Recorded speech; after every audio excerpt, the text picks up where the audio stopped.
Agriculture on the move. Agricole mouvement. Agriculture on the move. Agricole mouvement. Agriculture on the move. Agricole mouvement. Agriculture on the move. Agricole mouvement.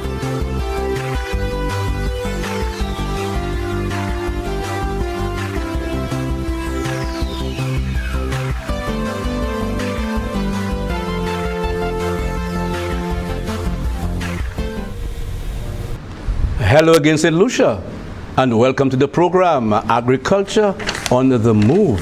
My name is Philip Sidney, your host. With me today, without further ado, is Mr. George Alcee, who we know very well. We know him as Haggai, Prophet Haggai, but today he's not singing for us. He's here in another capacity. And of course, this year, as the Honorable Alfred Prosper said, is the year for agriculture, just like the year of infrastructure. There's a lot happening in agriculture, a lot.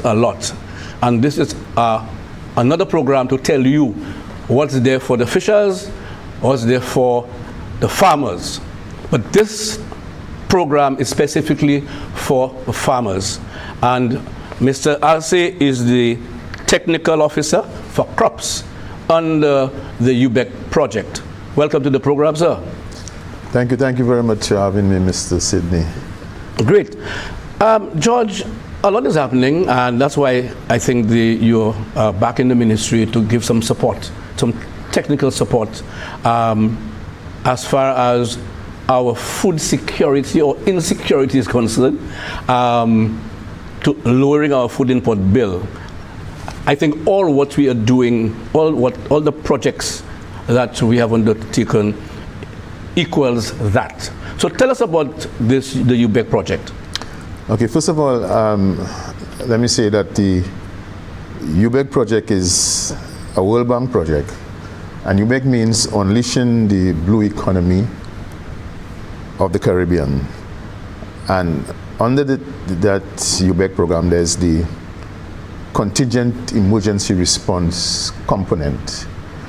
And before I get into that, let me say that the UBEC is a 5-year program which looks at other areas like tourism and waste disposal. Yeah. So the contingency emergency component, which is called the CERC, deals, it's a 1-year program, right? And it ends on October 31st this year. And under the CERC, which is to really help us improve our food and nutrition security in the areas of livestock, fisheries, and crops. Right? So under this emergency component, I am responsible for the crops. Okay. Yeah. So, okay, I know this project began sometime last year. It's a 1-year project, and there's quite a lot of money to be spent under that project for this year. Where are we as far as the crop component is concerned? Under the crop component, there are the areas of improve agricultural infrastructure as it relates to irrigation and drainage. There are areas dealing with land preparation services, provision of tillers. There's the area dealing with greenhouse, erection of new greenhouses, and also the rehabilitation of greenhouses that have been affected. Okay. Yeah. There's also a family bus support program under this component, and there's some training and capacity building, and there's also the area of improving the availability of planting materials, both at the tissue culture facility and at the plant propagation stations. Mm-hmm. Yeah. Okay.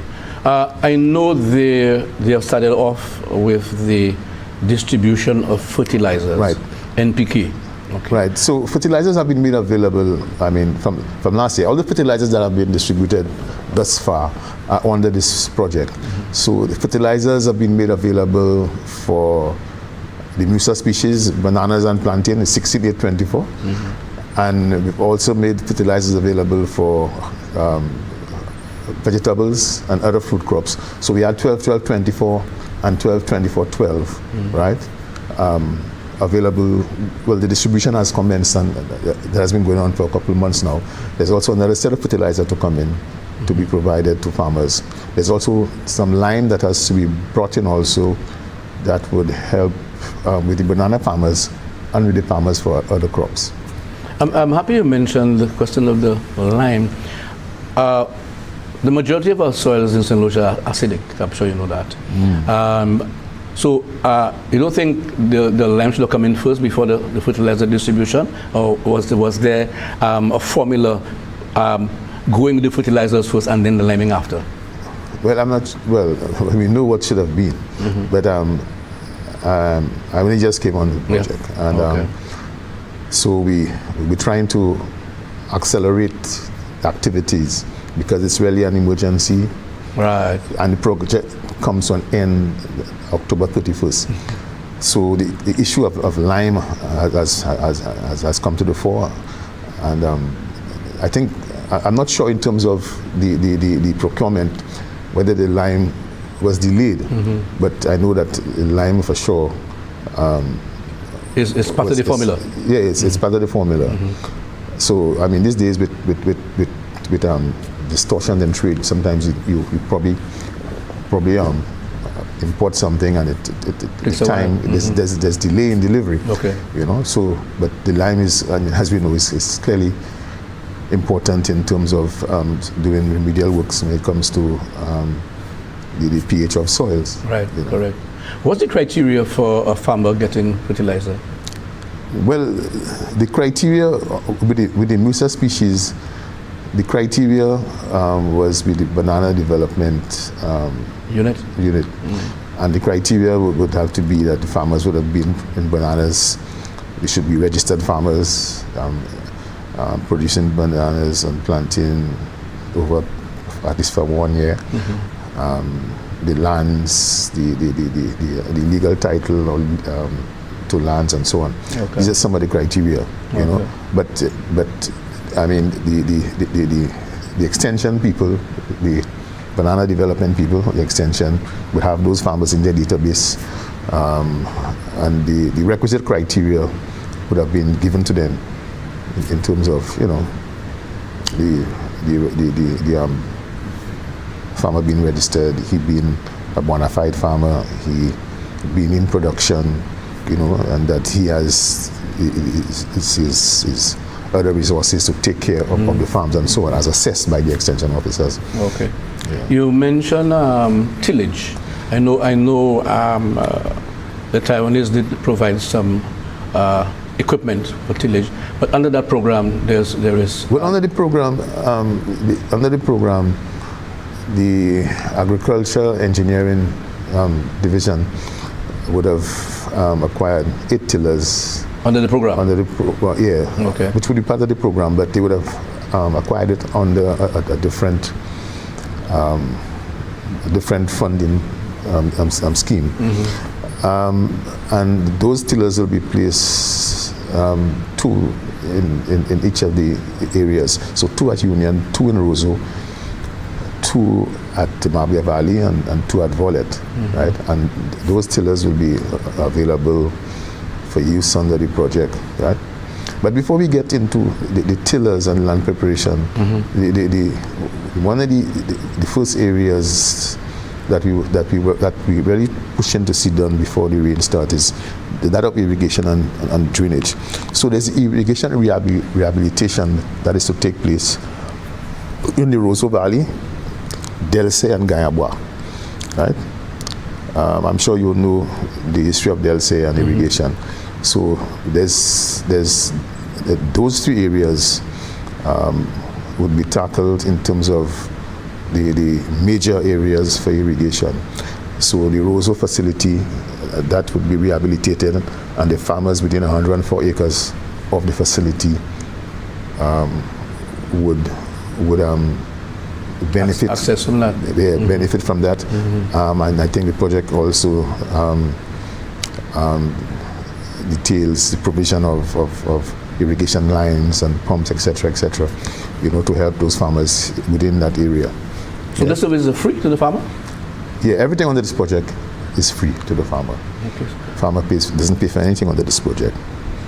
Yeah. So if he needs a pump or wherever he may be next to a river source, a pump will be given to him? No. Well, at the Rosa facility, I know the Rosa they have. Is there. So the whole infrastructure will be rehabilitated, right? But it also speaks to the provision of pumps, and in areas where it's required. It speaks to that. Okay. The installation of main, sub-main polythene head connectors also, the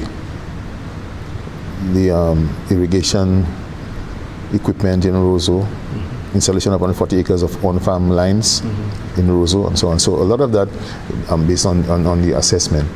But speaking to the agriculture and engineering people, says that the assessment is done.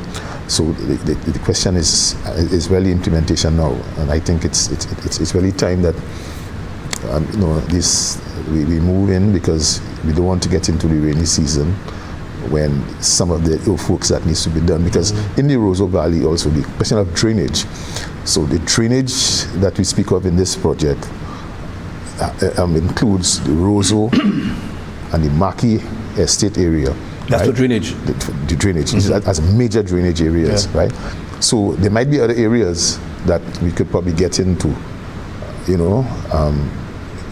if time permits.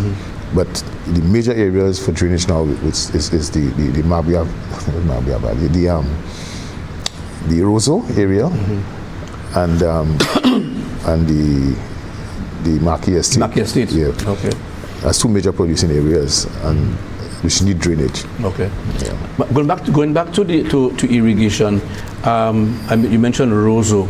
Roseau, are you looking at bananas or vegetables, or both? No, under the irrigation in Roseau, I mean there are banana farmers there. So I mean the irrigation facility would help them. But a lot of the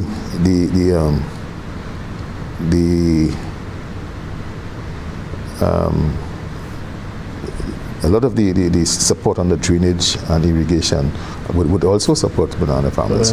What the banana farmers are not included is in the farm labor support program, which does not include bananas. And so we will get to the farm labor support program in a while after we've spoken about, So under the irrigation program, there's the criteria, the eligibility criteria, which, like I said earlier on, farmers must be registered with the Ministry of Agriculture. They must be active farmers in production for at least a year. Farmers, like in Roseau, should be located in areas around 40 acres adjacent to the Roseau Reservoir, right? Farmers must have legitimate rights to farm holdings. They must agree to providing additional resources, to support the development of the land and for continuity, that kind of thing, And good agricultural practices.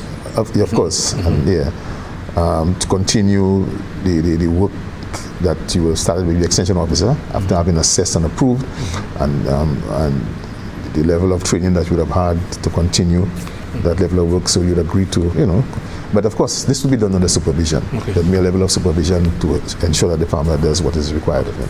All right, hold on. Point we do for. You're watching Agriculture on the Move. Stay tuned. We'll be back soon.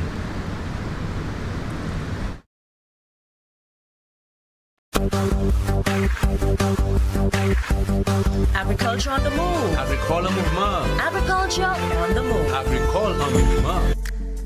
The Ministry of Agriculture, Fisheries, Food Security and Rural Development is placing heavy emphasis on the concept of food security. It's our prosperity, our future.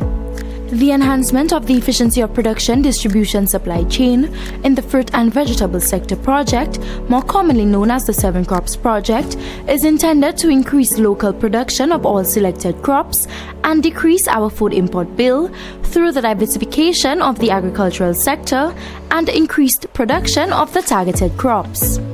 Among the provisions are subsidized input sales, seedling distribution, introduction of new varieties, introduction to new technology, erection of weather stations, and capacity building. For more on the 7 Crops Project, contact the project coordinator at 468-8122. Welcome back to the program, Agriculture on the Move, of course, with me, Mr. George Alcee, who is a technical officer, crops, attached to the UBEC CERC project.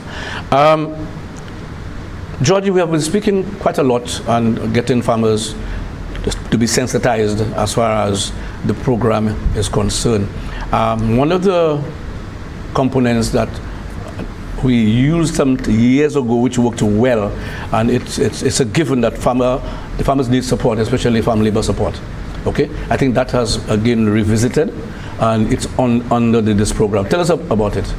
Well, yeah, another component on the program is the farm labor support program, and the support program is ready to support farmers in terms of rehabilitating their lands and to provide them with management services for at least 520 acres of farmland. So we're looking at supporting initially 90 farm workers, right? Under the program, 90 total? Yeah. Okay. And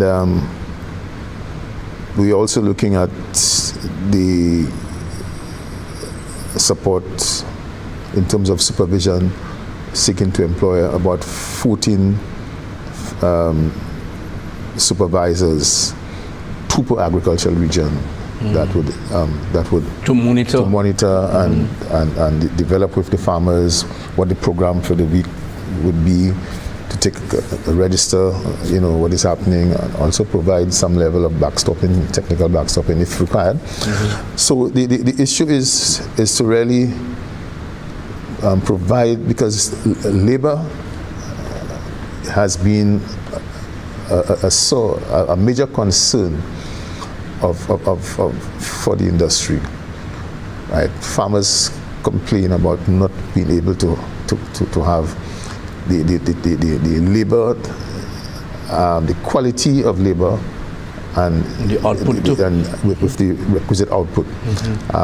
Speaking to farmers in the region 1 and 2, farmers indicate that the situation is such a dire one that they go to MAC to get workers to come. I think one officer even mentioned to me that farmers go as far as Mont Saint-Jacques to get workers, right? So this project is attempting to pay for farm labor support. So we have spoken and to all the extension divisions. We have done some public announcement we've also had farmer application forms. So farmers would apply requesting farm labor support. And we're also asking that within the extension divisions, along with farmers and other people in the industry, if they could develop a potential list of persons who could provide that labor service for which the project would pay, right? So once we get that list, and I think we have, the deadline was last week Thursday, but because of extension engagement in other activities, so we're going to collect all that this week. So there are a number of potentials coming in. So we've already prepared a training program for those persons who would be providing labor service. But once we've gotten the potential lists and the background, we probably have to tailor the program, to deal with the persons based on their background and what is required in terms of the skills set that we probably. What sort of support are they going to be giving the farmer? in terms of output? What? No, it's to provide farm labor support. Okay. So the farmers, based on what the farmers request, so the farmers do the application forms, and they would say what they would like the farm labor support for. Okay. The extension officer and the farmer would look at it, and then they would determine how many days that farm labor support is required for. So this is something that we have to do as we get the request coming in, and we get the potential list of persons to be trained, and also the farm labor supervisors, right? So. The first thing, the training will start soon. The training will start soon because we're knocking that off by tomorrow in terms of the applications and those who have registered to be provide the service as workers, and we are waiting the TOR from World Bank for the supervisors. Okay. Yeah. So payments will be done by the farmer pays nothing. The project would pay for the farm labor support, for the workers. Okay. The project would pay. So that goes until the end of the project? Yes, so that goes, it's October 31st. So what we're hoping to do is to start by May 1st. Once we get that list in, we could get those persons, get the training program going. We might, we don't know how far some of those persons are coming, so we have to do some localized training, right? And this would have to be decided as we get all those names in by tomorrow, Friday. So, but the farmer pays nothing. The project pays for the workers, and the training would have to be, some of it would have to be localized. We were thinking of one in the north and one in the south, but I think a number of from what I gather, a number of persons indicating the interest to provide that service are coming from canneries and so on. So, to do that week training, to have persons move from such a distance, so it's something that we need to look at urgently. Yeah. So are you getting the feeling that farmers are coming on board and wanting that service? Yeah, well, we have had some set of applications, and I think the number total 84. Oh, good. Very good. Very good.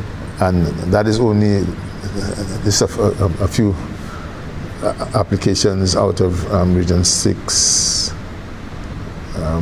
I think 1 and 2, but not all the applications. Just some of it that they submitted. Okay. So I think by tomorrow, Region 8 has asked me to collect because they were out.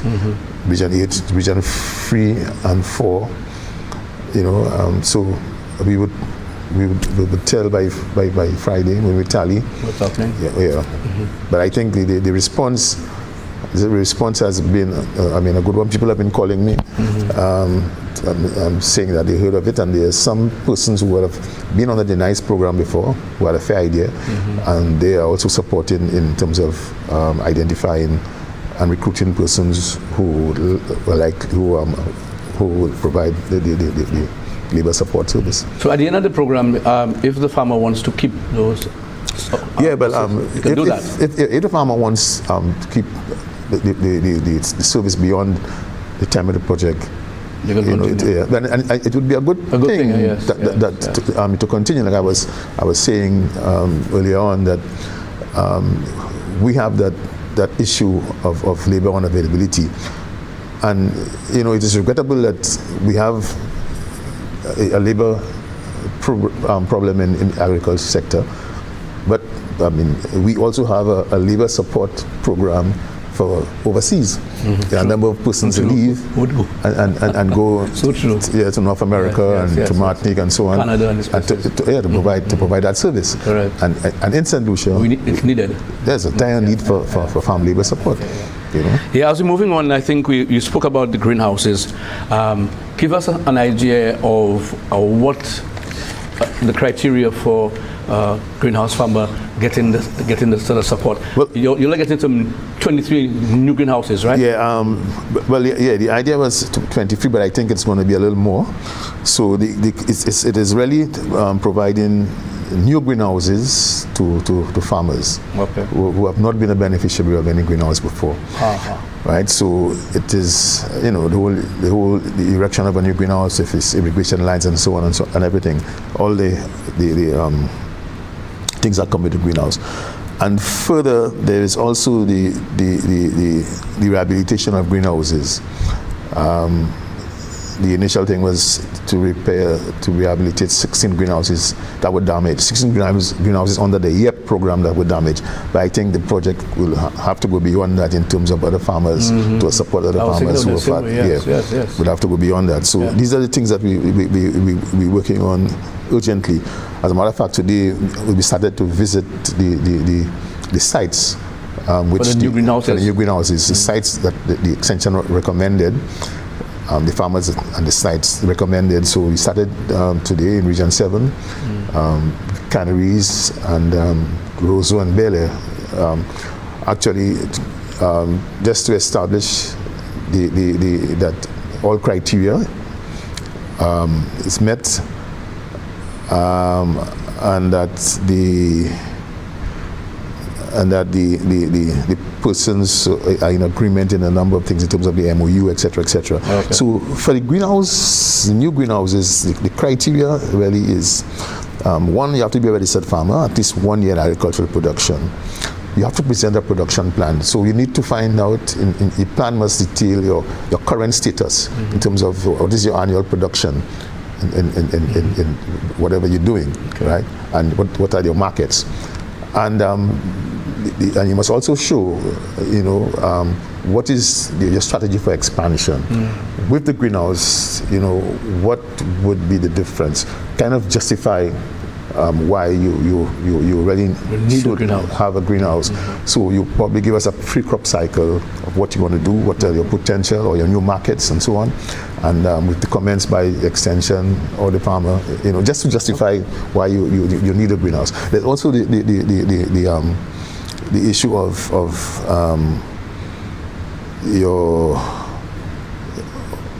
the security of tenure, right?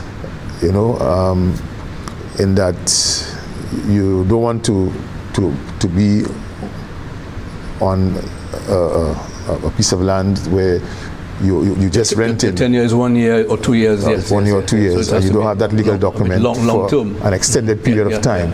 So we've seen that happen even under the YEP. We've seen that happen where persons would have received a greenhouse and then. Well, George, you have half a minute to round up. So really, also the MOU to agree to transfer the land, the greenhouse, to another farmer if it is not in use, right? And there's also the area of increasing the availability of plants, both on the tissue culture and on the plant propagation, because they're both operating below capacity. So there's the issue of the tissue culture and its requirements, which the project will be looking at, and also plant propagation to provide seedlings and other food plants to farmers. George, thank you again for being here. I think there's a lot to be digested, and I'm hoping the farmers take advantage of this. That it's a short period, but there's a lot to be digested again, and I'm hoping that they will take that opportunity and to produce. So thank you for being here. Well, I would like farmers to visit the extension offices. Yes, definitely. At least between today and Friday, and discuss with the extension the project. Thank you, man. Thanks for being here.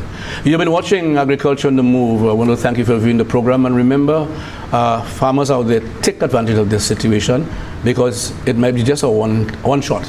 Okay, there's a lot of funding there to assist you so that our food security can be secured. Thank you for viewing. I'm Philip Sidney saying goodbye, and see you again. Thank you, my brother. Yes, I. Agriculture on the move. Agricole en mouvement. Agriculture on the move. Agricole en mouvement. Agriculture on the move. Agricole en mouvement. Agriculture on the move. Agricole en mouvement.